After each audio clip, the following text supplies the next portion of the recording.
Nazem Kadri traded back to the Colorado Avalanche earlier. Do it like Joe Carter.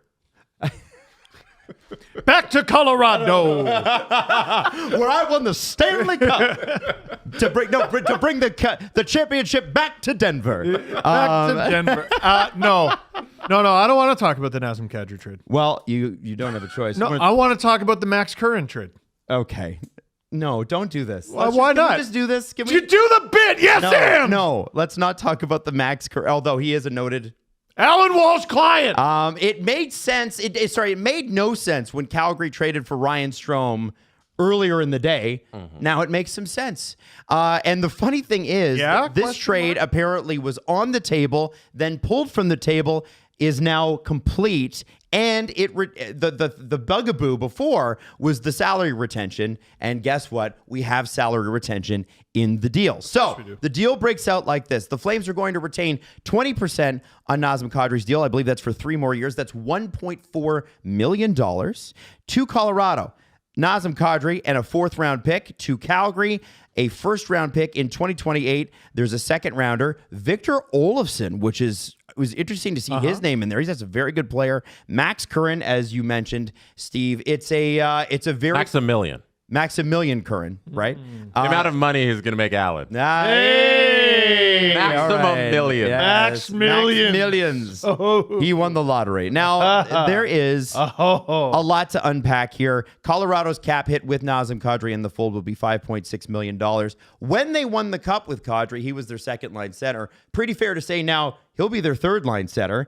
And that might mean Nick Waugh is a 4th-line center. So we're going McKinnon, Nelson, Kadri, Waugh. I don't think there's a better spine, a better center group in this entire NHL. That's nails. So good. That's nails. Yeah. Chris McFarland, good work. Almost every guy you just mentioned is capable of more. If there was a line above the first, McKinnon would be on it.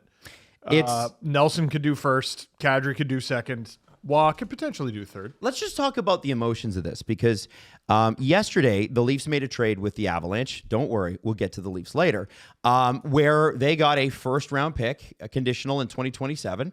Now it's confirmed, and I'll tell you why, because the Avs traded their 2028 first. So the condition is now gone. It was top 12 protected. I believe that condition is now wiped. The Leafs will have a 2027 1st-round pick, thank God. And the thing was, hey, that was probably supposed to be the nuts and bolts of the Kadri deal. And the rumors we heard out of Calgary were that the ownership group, Craig Conroy took this trade to the ownership group yesterday, and they nixed it. And they said, no, we're not taking this because we don't want to retain a Nazem Kadri. And Nazem Kadri, there were reports that if he went through this deadline and continued to be a Calgary Flame, he would have been extremely disappointed. And I think people in Colorado, the players specifically, were very, very disappointed that Nazem Kadri might not be coming back because they really wanted him back. Well, 20% of $7 million per for the next 3 years, that's $4.2 million. And then plus whatever you got to pay him this year. My guess is they just didn't want to pay the money. Well, now they have to. Yep. And this is going to be very, very interesting for the Calgary Flames retaining on a deal. This is their 3rd retention slot. However, Markstrom and Anderson are off the books after this year, so it doesn't really matter. I want to start with Colorado here. I want to start with Colorado because I talked about the spine. Sorry, I know. We went to Calgary. Let's go back. Let's go back to Colorado. The Minnesota Wild made additions all day. And previously, and in December with Quinn Hughes. The Colorado Avalanche kind of sat tight. They did make some, the Gerard Kulak thing, But Blankenberg, sure. Yeah. That's him. This deal is the deal when the season started, everybody wanted, everybody felt like had to happen. It didn't look like it was going to happen. It has now happened. Forget the wherever Nazem Kadri is talent-wise right now, guys. Let's talk about the emotional part of this. Sure. If you're a player in that dressing room for the Colorado Avalanche, are you not willing to run through a wall at the moment? Oh, the good times have returned. Yeah, man, absolutely. How pumped could you possibly be? Like, okay, I'm going to keep referencing this, but John Carlson gets traded from the Washington Capitals. Yep. And the Capitals are asked about it, and they're on the verge of tears. What if you got a guy back Not just got a guy. Oh yeah, I wonder if this guy's cool on road trips. You get Nas back, dude. And I don't know. Can we win a cup with him? Yes, you did. And you know what's crazy? We outlined what their spine could look like. That's not what Puckpedia even has. They have McKinnon, Nelson, Kadri, Drury with Nick Waugh, third line right wing, next to Kadri and Parker Kelly. What a gang of bastards on your third line. Yeah, they're a problem, man. That's a problem of a hockey team. Jesse, you look at this deal from the Colorado perspective. I guess if they had gone through this deadline without bringing Kadri back, it would have felt incomplete, right? It really would have, because we've been asking for this for so long. And I know Drew's not the happiest with Nick Waugh. I would have been happy if I was an Avalanche fan. And I'm looking at that lineup, and Waugh's the third line center. Like, I think that'd be good enough to go into the playoffs with, but it was clearly an area of weakness that they needed to address, and they did it initially, and now they've gone above and beyond. And I don't know how you can't be excited for that. You know, it's not going to be the same Kadri from a couple years ago. I think his game has dipped a little bit, but you have Nazem Kadri as your third line center, and on a bad team like Calgary, he's their first line center. It's a great luxury to have. So 61 games played this season. He has 12 goals, 29 assists for 41 points. That's Kadri? Yeah. My guess is he scores at a better rate than that in Calgary. I was going to say. And less minutes, too, because he's playing in the line. The Calgary Flames, it's worth noting he leads the Flames. And kind of by a wide margin. It's kind of also important news that the Calgary Flames have scored the least amount of goals in the NHL this year. Like, I think Nazem Kadri's production picks up for sure. Maybe later on in this deal, it's 3 more years and he's 38. You're not thrilled with it. But the salary cap is supposed to go up so much. I don't know how much that's going to matter. And it's also, who cares about what happens next year or the year after? It's about winning right now. And it puts them in the perfect position to try and knock off either Minnesota or Dallas, whichever one they face first. And then in the second round, facing either Minnesota or Dallas, whoever they're going to face second. So Colorado, this is another feather in Nas's cap. Nas can score goals. He scored a bunch of goals, obviously, in his NHL career. But he's always been a primary playmaker, like even going back to junior. Don't cheat, Jesse. What do you want to ask? Matt Coronado has the most goals on the Calgary Flames. How many? I'm going to say 16. Adam says 16. That's not very many. 20 flat. You said 20 flat. 14. That's embarrassing. So he's a playmaker, making to whom? Yeah. My guess is the number goes up. That's in crazy. Colorado. Yeah, I think so too. Now, one thing that I will point out is Olofsson going the other way is, that's a pretty good player. I think if I'm not completely incorrect, Victor Olofsson would be in the top 2 or 3 in scoring goals in Calgary. He's got 11. He does have 11, 14 assists, 25 points.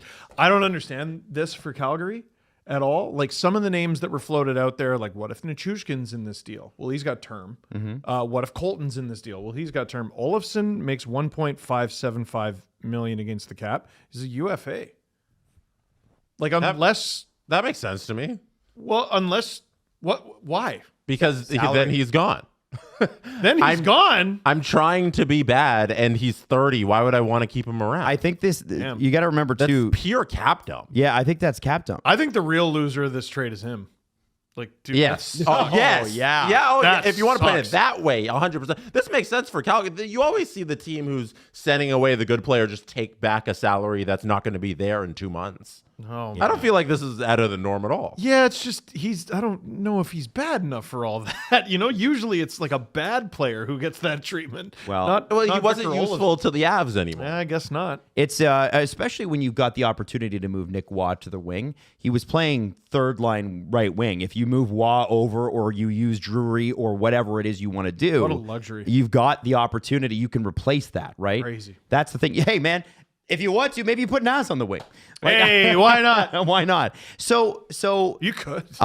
We've talked about it, and we will talk about it a lot. We've got to talk about the Wylde a little bit later. We're not doing that right now. We're going to talk about Dallas's lack of moves as well. But this Central Division, if people haven't been paying attention, is so unbelievably good. We've got teams 1, 2, and 5 in the entire NHL at the top of this division. And I think it's other so than silly. I'm pretty sure even the Minnesota Wild would be leading or tied with leading basically every other division in the league. They won't even have home ice in the first round. or close to it with Carolina. Except for the Metro. They'd be leading the Atlantic and the Pacific. Yeah. So there you go. This is going to be a dogfight. Yeah, and I mentioned Drew was probably mad at me. I mentioned Colorado facing Dallas or Minnesota in the first and second rounds. Excuse me. They will win the Central. They'll face Minnesota and Dallas in the second and third rounds. Yes. Sorry, Drew. I'm questioning. So, if, like, let's say this starts today, and it looks like right now the Kraken are 3 points up on the San Jose Sharks, who also made a trade today. Got thinner on defense. Hilarious. I feel like Colorado does okay in that Kraken series if that starts today. Well, that's what I thought a couple years ago, right, Drew? Hey! We saw them lose before, but this is what the Central Division is. If the Minnesota Wild trades they made today tie into this, it is an arms race. It's who's going to load up the most. Dallas didn't really go that route entirely, but Bill Guavin is on his thing and getting all of these deals done because he knows who he has to go up against, and those are the two best teams in the NHL, two of the best teams. Bill in the Guavin NHL. is going to run into a brick wall in the second round when he runs into Bobby McMahon and the Seattle Kraken. Yeah. The Colorado Avalanche Upset. in the next 3 drafts currently have. Are you ready for this? In the first 3 rounds of the first 3 drafts, they have 2 picks. Yo, what?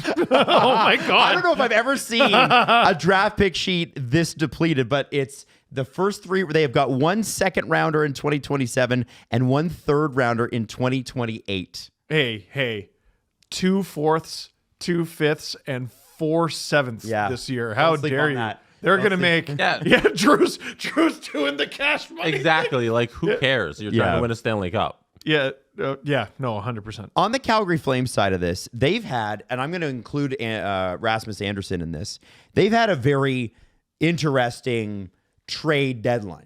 I mean, you have big sales here. They've unloaded a lot of money. Kadri, Yeah. Anderson, like I mentioned, and there's one more. Mackenzie Weegar, who still is waiting on his work visa to play for Utah. They acquired a lot of money also, but I traded more. I think it's kind of interesting to see Calgary actually commit to this direction. And I know this is a team that had 96 points last year on the strength of Dustin Wolf's goaltending. A lot of people were like, hey, there's no...